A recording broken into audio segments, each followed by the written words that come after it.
do djedove radionice kako bi čitno zaželio novu želju na mašini za želje. Ja znam kako se može doći do djedove radionice. Prvo, morate prijeći Trolov most.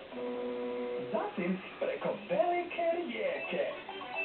I tako ćete doći do djedove radionice. Zato zapamti.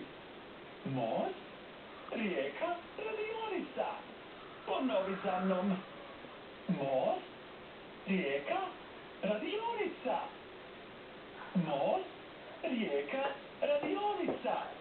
Most, rijeka, radionica.